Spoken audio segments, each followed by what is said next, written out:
Hello dear student, आज हम बातचीत करने वाले हैं कि जो हमें टेंस का सेंटेंस जो एग्जाम में आता है उस टेंस के सेंटेंस को किस प्रकार से हमें वॉइस में चेंज करना होता है।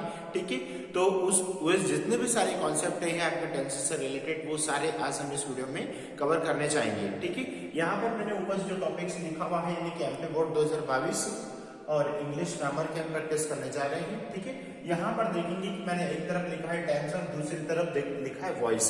अब आप इस टेंस का सेंटेंस यदि आपको एग्जाम में आ जाता है तो उसे वॉइस में किस प्रकार से चेंज करते हैं, अब हम ये जानेंगे आज हम सारा इस वीडियो में। और कभी कभी क्या होता है कि सेंटेंस हमारा एक्टिव रहे तो उसे पैसिव बनाने के लिए आता है, और यदि पैसिव सेंटेंस यदि आता है तो उसे हम एक्टिव में चेंज करते हैं। ओके, अब यहाँ पर फॉर एग्जाम्पल के लिए पहले तो आप इसके नियम को समझना।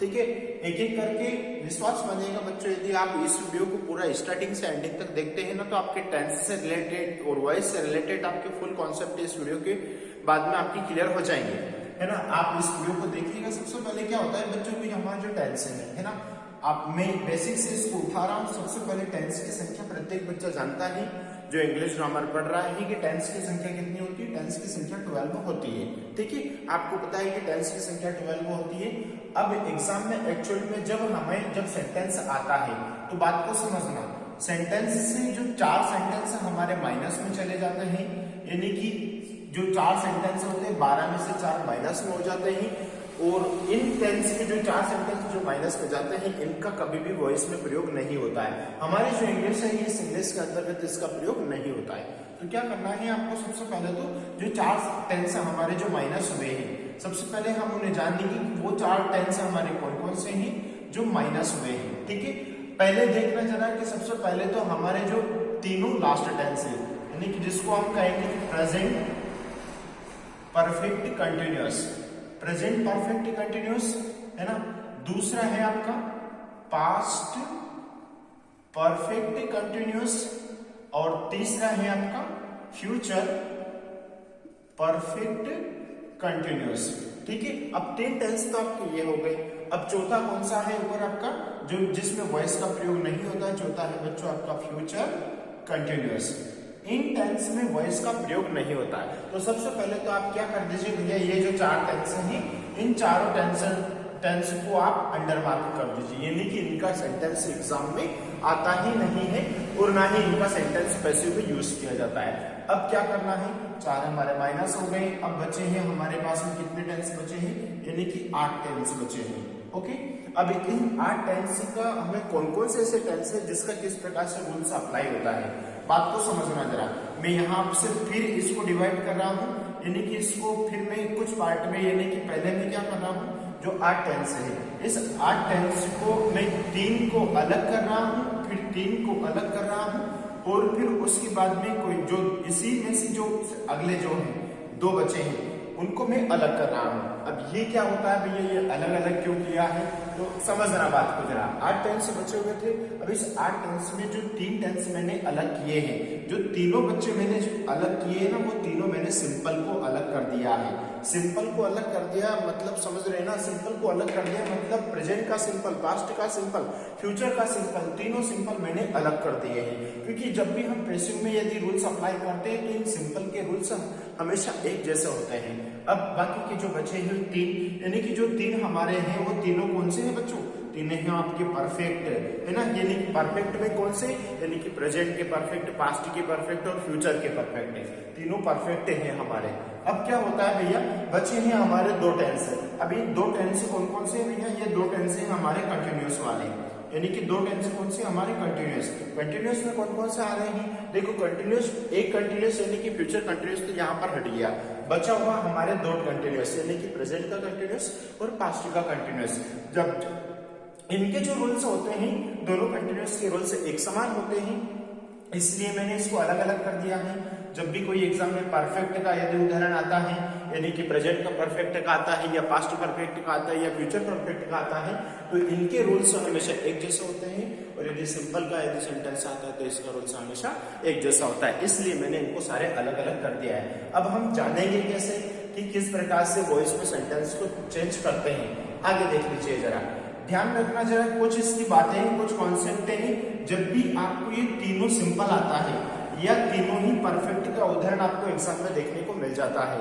तो बिना किसी सोचे समझे आपको इसमें जो हेल्पिंग वर्ब का यूज करना है, यानी कि वो जो हेल्पिंग वर्ब का यूज होगा बच्चों वो आपकी हेल्पिंग वर्ब हो जाएगी नेक्स्ट टेंस की हेल्पिंग वर्ब। जब भी आपको तीनों सिंपल और तीनों परफेक्ट का उदाहरण एग्जाम में देखने को मिल जाता है तो आपको उसमें हेल्पिंग वर्ब का यूज करना है, यानी कि नेक्स्ट टेंस की हेल्पिंग वर्ब का यूज आपको उसमें करना होगा। आपका सेंटेंस पैसिव बन जाएगा। आगे देख लीजिए, यदि आपको कंटिन्यूस का एग्जाम्पल आता है, यानी कि प्रेजेंट कंटिन्यूस और पास्ट कंटिन्यूस का उदाहरण एग्जाम में देखने को मिल जाता है, तो फिर आपको बच्चों उसमें सेम टेंस की हेल्पिंग वर्ब का यूज ही करना पड़ेगा। सेम टेंस की हेल्पिंग वर्ब का यूज करना पड़ेगा मतलब क्या समझ रहे हैं आप? मतलब आपके सेंटेंस में यदि इज, एम और आर ये तीनों हेल्पिंग वर्ब और इधर पास्ट की यानी कि वाज, वेयर, यदि ये हेल्पिंग वर्ब यदि आपको एग्जाम में देखने को मिल जाए, यानी कि इज, एम, आर आ जाए और वाज, वेयर यदि देखने को मिल जाए, तो फिर आपको उसी टेंस की हेल्पिंग वर्ब का प्रयोग करना, आगे नहीं बढ़ना पड़ेगा। यदि यहाँ पर यदि इन तीनों ये अच्छे टेंस की हेल्पिंग वर्ब यदि आती है तो फिर आपको नेक्स्ट टेंस की हेल्पिंग वर्ब का यूज करना पड़ेगा, आपका सेंटेंस पैसिव में बन जाएगा। आगे हम देख लीजिए, फॉर एग्जांपल के लिए छोटा सा मेरा एक मॉडल है और शेड्यूल है।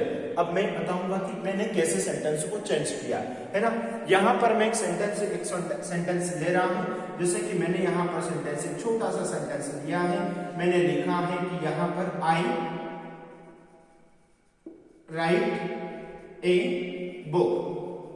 आई राइट ए बुक मैंने बहुत ही सिंपल और एक छोटा सा सेंटेंस यहाँ पर लिया है, आई राइट अ बुक। आपने जैसे सेंटेंस को देखा होगा, सेंटेंस को कंफर्म कर लिया कि ये जो सेंटेंस है ये किस टेंस की ओर जा रहा है। एक बात और विशेष ध्यान रखना, जब तक आप टेंस को पहचानेंगे नहीं, जब तक आप टेंस के सेंटेंस को पहचानेंगे नहीं बच्चों, तब तक आप वॉइस में चेंजेस नहीं कर सकते। इस बात का भी ध्यान रखना।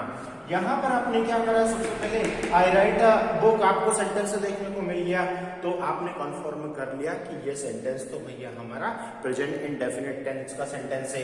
अब यदि प्रेजेंट इंडेफिनिट टेंस का सेंटेंस यदि आता है तो मैं इसे पैसिव में कैसे बनाऊंगा, बात को समझना जरा। देखो, सबसे पहले तो हमें उसमें ये देखना होता है कि उसमें सब्जेक्ट कौन सा है, उसमें मैन वर्ब कौन सी है और उसमें ऑब्जेक्ट कहाँ से आ रहा है, कौन सा आ रहा है। यहाँ पर आपका सेंटेंस आई के बाद में V1 का यूज हो रहा है, इसका मतलब है ना हमारा सेंटेंस यहाँ पर आई सब्जेक्ट है ना, और आई सब्जेक्ट के बाद में यहाँ पर V1 का यूज हो गया और ये चला गया बच्चों ऑब्जेक्ट के अंतर्गत। तो कुछ नहीं करना है, इस सेंटेंस को जब भी आप पैसिव बनाते हो उससे उल्टा कर दीजिए, आपका पैसिव सेंटेंस बन जाएगा। उल्टा कैसे करना है भैया, तो कुछ नहीं करना है आपको। जैसे कि जो सेंटेंस है मैं पहले क्या लूंगा बच्चों, ऑब्जेक्ट लूंगा, है ना। तो मैंने ऑब्जेक्ट क्या लिया, यानी कि ए बुक मेरा ऑब्जेक्ट हो गया ना। ए बुक मेरा क्या हो गया, ए बुक मेरा ऑब्जेक्ट हो गया।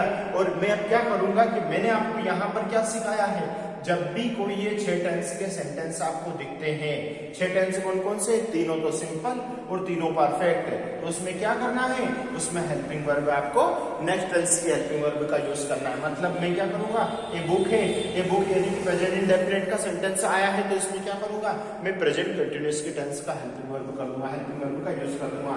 ये बुक के साथ में मैं बच्चों इसमें इच का प्रयोग करूंगा, समझ रहे ना। मैंने इच का प्रयोग क्यों किया, मैंने जैसे इच का प्रयोग किया, एक बात और मैं यहाँ पर जैसे आप कैसे बनाते हैं आपके माइंड में हमेशा इसके रख लेना और इसको सेटअप कर लेना, दिमाग में उसे सेट करके लॉक मार देना। करना क्या है कि जब भी आप सेंटेंस टेंस से पैसिव में बनाते हैं या फिर वॉइस में सेंटेंस चेंज करते हैं तो हमेशा हमेशा इस बात का ध्यान रखना बच्चों कि उसमें पास्ट पार्टिसिपल फॉर्म का ही यूज होगा। पास्ट पार्टिसिपल क्या होता है, ये हमेशा उसमें आपको पास्ट पार्टिसिपल फॉर्म का ही यूज करना पड़ेगा। पास्ट पार्टिसिपल यानी कि जब भी आप किसी पैसिव सेंटेंस में चेंज करते हैं तो मेन वर्ब की थर्ड फॉर्म ही पैसिव में होना चाहिए। इस बात का आप विशेष ध्यान रखें। आपके यदि पैसिव सेंटेंस है तो उस पैसिव सेंटेंस में मेन वर्ब की थर्ड फॉर्म हमेशा आपकी बनना चाहिए। यहाँ पर क्या करूंगा मैं, ये बुक इज है और उसके बाद में ये राइट क्या है, अपने आप में मेन वर्ब है और मेन वर्ब क्या है, V1 है। और इस मेन वर्ब को यदि मैं पास्ट पार्टिसिपल में यदि चेंज करूंगा तो सिंपल सी बात है, इस राइट से मैं क्या लिख दूंगा बच्चों, मैं रिटर्न लिख दूंगा। क्या लिख दूंगा, रिटर्न, यानी कि मेन वर्ब की थर्ड फॉर्म। और उसके बाद में जो आई सब्जेक्ट है, इस आई के पहले मैं बाय का पोजीशन वर्ड का यूज करूंगा, बाय, ठीक है, दिखाई नहीं दे रहा होगा, इधर देख लीजिए, बाय प्रपोजिशन का यूज करूंगा और उसके बाद में आई से चेंज हो जाएगा मे में। है ना, मेरा कुछ नहीं हुआ, मेरा सेंटेंस बन गया। ओके, यहाँ पर एक बार फिर इस कंटिन्यूअस का देख लीजिए, परफेक्ट का देख लीजिए, है ना, और ये इस चैप्टर्स को एक बार 2-3-4 बार अच्छे से देख लीजिए, ये आपको ढूंढने से भी नहीं मिलेगा। इस चैप्टर्स को जैसे आप 2-3-4 बार देखेंगे, आपके माइंड में हमेशा के लिए वॉइस एक्टिव से पैसिव किस प्रकार से बनाया जाता है, ये सारा समझ में आपको आ जाएगा। हम उम्मीद करते हैं कि आपको ये वीडियो पसंद आएगा, और इसके बाद में मैं इसका जो नेक्स्ट पार्ट है बहुत ही जल्द इसका नेक्स्ट पार्ट लेकर आऊंगा, क्योंकि मैं चाहता हूं कि इसको थोड़ा थोड़ा करके बेसिक से आपको उठाऊं और बेसिक से समझाऊं, ताकि आपके जितने भी सारे इसके जो कॉन्सेप्ट है वो क्लियर हो जाए। मिलते हैं नेक्स्ट वीडियो के साथ में, तब तक के लिए जय हिंद, जय भारत।